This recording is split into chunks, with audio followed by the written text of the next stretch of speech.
Assalamualaikum warahmatullahi wabarakatuh. Shalom, salam sejahtera bagi kita semua. Perkenalkan, nama saya Alexander Silagan dengan NIM H1B1200045.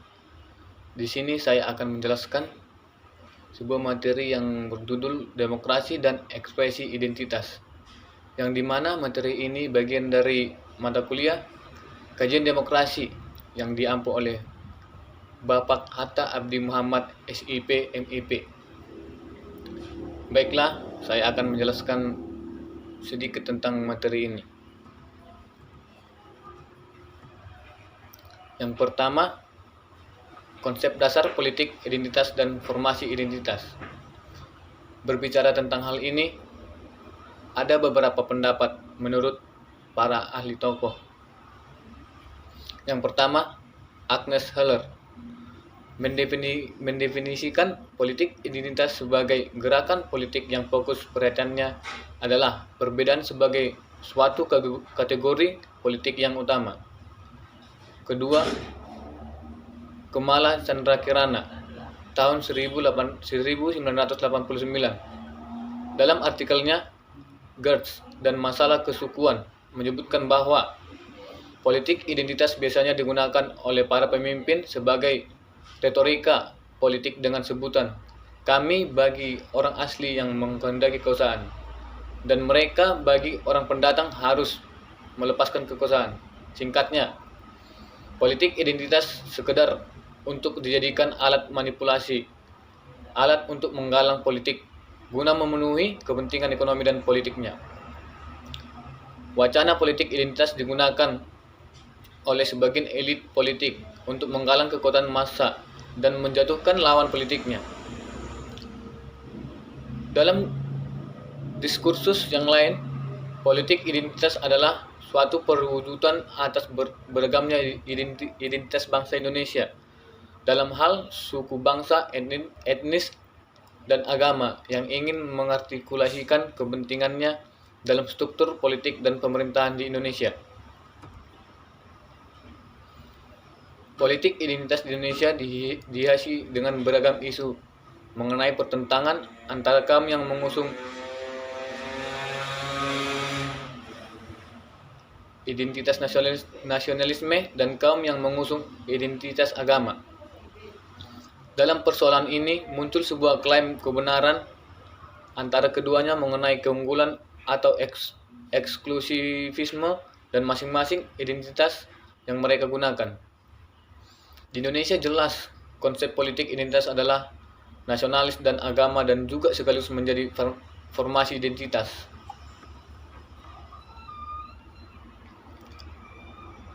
Ekspresi identitas dan isu-isu politik identitas.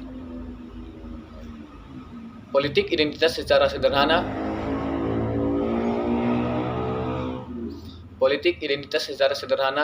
bisa dimaknai sebagai strategi politik yang memfokuskan pada perbedaan dan pemanfaatan ikatan primordial sebagai kategori utamanya. Politik identitas dapat memunculkan toleransi dan kebebasan, namun di pihak lain, politik identitas juga akan memunculkan pola-pola intoleransi, kekerasan verbal, fisik, dan juga pertentangan etnik dalam kehidupan. Hal ini terkait dengan hadirnya berbagai ekspresi kebangkitan primordialisme di berbagai daerah yang melandaskan diri pada nilai-nilai keetnikannya. Sebagaimana yang telah disinggung sebelumnya, bahwa hakikat keetnikan itu sendiri pada dasarnya meliputi sebuah kesadaran yang dilandasi oleh pertautan yang tidak sederhana, kerap melebihi persoalan prinsip. Hal-hal ini seperti kesamaan kepentingan, kesejahteraan politik, maupun faktor globalisasi dan melonggarnya sistem pemerintahan turut menguatkan kesadaran etnis itu. Berbagai kelompok kepentingan dengan atribut identitasnya sebagai alat politik, baik berbasis gender, agama, etnis, ataupun budaya, menciptakan varian betapa luasnya politik identitas tersebut. Hadirnya kelompok politik identitas seringkali menciptakan kegaduhan dan penurunan kondusivitas di tengah-tengah masyarakat. Kemajemukan yang sebetulnya menjadi tendensi kuat untuk melahirkan sebuah pemahaman. Jika semakin menyebut sebuah bangsa, maka semakin ragam pula identitas yang dimilikinya. Artinya, munculnya kelompok politik identitas sangatlah logis, mengingat Indonesia sebagai negara yang majemuk. Demokrasi dan politik identitas berada dalam suatu garis linear, sehingga tidak dapat dipisahkan antara satu dengan yang lainnya. Karena keduanya berada dalam suatu garis linear, maka demokrasi yang sehat justru akan melahirkan politik identitas. Demokrasi yang sehat akan selalu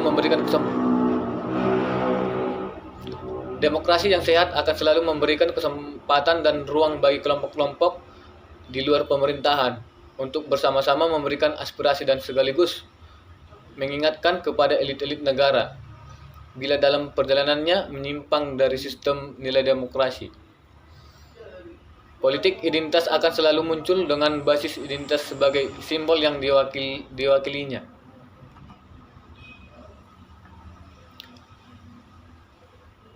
Identitas dipolitisasi melalui interpretasi secara beragam dan ekstrim, yang bertujuan untuk mendapat dukungan dari generasi milenial yang merasa sama baik secara ras, etnis, agama, maupun elemen perekat lainnya, sehingga memudahkan terjadinya gerakan-gerakan ataupun polarisasi fitur dikotomi oposisional dan menjadi fondasi utama yang membedakan perasaan kolektivitas sehingga mudahnya eksploitasi, maka toleransi semakin meningkat.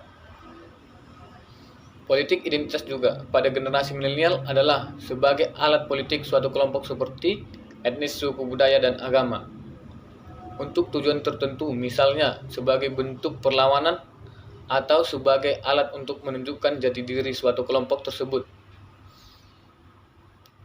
di mana kelompok tersebut memudahkan remaja berkomunikasi dan mencerna simbol-simbol yang mengerti berdasarkan pola pikir maupun opini komunitas yang sesuai dengan pemahamannya. Menguatnya politik identitas di ranah lokal bersamaan dengan politik desentralisasi pasca pemberlakuan Undang-Undang Nomor 22 Tahun 1999.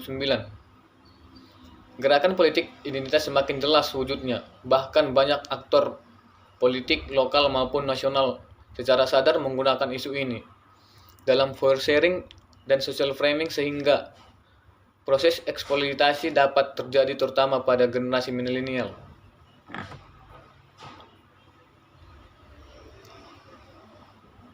Pengelolaan identitas dan beragam melalui gagasan multikulturalisme sebagai fondasi pengelolaan banyak masyarakat plural. Berbicara tentang hal ini, pertama dari identitas. Identitas adalah kualitas, kepercayaan, dan ekspresi yang membuat seseorang atau suatu kelompok menjadi berbeda dengan yang lainnya. Identitas yang seorang miliki terbangun dan berkembang dari pengaruh lingkungan sekitar. Seseorang individu mendapatkan identitasnya dari kelompok masyarakat yang di mana ia tinggal, baik itu di kekeluargaan, teman, dan norma budaya. Identitas budaya mengacu pada pengertian individu yang berasal dari keanggotaan formal atau informal dalam kelompok yang meneruskan dan menanamkan pengetahuan, keyakinan, nilai, sikap, tradisi, dan cara hidup. Perhatian identitas budaya adalah mengenai apa yang telah dipelajari seseorang di masa lalu dan bagaimana mereka menggunakan untuk mempengaruhi masa depan. Identitas memiliki sifat yang dinamis, tidak pernah stabil, dan prosesnya pun sering berubah. Setiap orang selalu berubah sepanjang waktu, baik secara pasif maupun aktif. Memahami identitas kultural. Dalam artian sederhana, yang dimaksud dengan identitas kultural adalah rincian karakteristik atau ciri-ciri sebuah kebudayaan yang dimiliki oleh sekelompok orang yang kita ketahui batas-batasnya, dibandingkan dengan karakteristik atau ciri-ciri kebudayaan orang lain. Identitas kultural dapat ditelaah melalui gaya hidup penduduk asli, misalnya tentang sebagaimana penduduk setempat menyelenggarakan pesta adat, memperingati peristiwa siklus hidup, dan hal-hal lain yang unik sebagai cultural impressions yang dianggap mewakili identitas kultural. Beberapa karakteristik identitas budaya yakni: 1. Identitas budaya merupakan pusat penampilan kepribadian kita. Kedua, identitas budaya kita kadang-kadang bisa bertahan dalam konteks sosial yang selalu berubah. Ketiga, identitas budaya merupakan sesuatu hal yang bermuka banyak. Fenomena lunturnya kebanggaan memiliki identitas kultural. Sebuah fenomena lunturnya kebanggaan etnis memiliki identitas kultural bukan hanya di tengah beragamnya budaya yang ada di negara Indonesia sebagai negara multikultural, namun juga di tengah desakan budaya global. Hal ini tentu saja mengakibatkan tidak terbentuknya identitas nasional yang kuat sebagai benteng atau filter. Gambaran fenomena ini di bawah menimbulkan kerawanan runtuhnya identitas nasional di tengah desakan budaya global dan sekaligus matinya identitas kultural sebagai pembentuk identitas nasional yang kokoh. Di samping identitas kebangsaan, kita membutuhkan identitas-identitas lain seperti agama, jenis kelamin atau gender, umur, warna rambut, ukuran baju, dan sebagainya.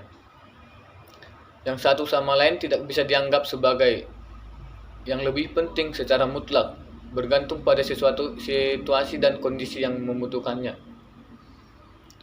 Dan identitas kejawaan biarlah tetap dipelihara di samping identitas lainnya, agar dapat memperkaya identitas kita. Pengelolaan identitas melalui teori identitas multikultural. Collier dan Thomas menyajikan sebuah teori interpretif tentang bagaimana identitas kultural dikelola. Dalam interaksi dan budayanya, asumsi-asumsi yang mendasari teori identitas kultural adalah: 1. Individu-individu menegasikan identitas dalam suatu wacana. Kedua, komunikasi antar budaya terjadi melalui asumsi diskursif dan pengakuan terhadap identitas kultural yang berbeda. Ketiga, kompetensi komunikasi antar budaya mencakup pengelolaan makna secara koheren dan keterkaitan dalam mengikuti aturan dan hasil yang positif. Keempat, kompetensi komunikasi antar budaya mencakup negosiasi makna bersama, aturan-aturan, dan hasil-hasil positif. Kelima, kompetensi komunikasi antar budaya mencakup pengesahan identitas kultural. Keenam, identitas kultural berubah sebagai sebuah fungsi ruang lingkup. Bagaimana identitas pada umumnya? Bagaimana pentingnya identitas dan bagaimana kuatnya identitas dikomunikasikan kepada orang lain.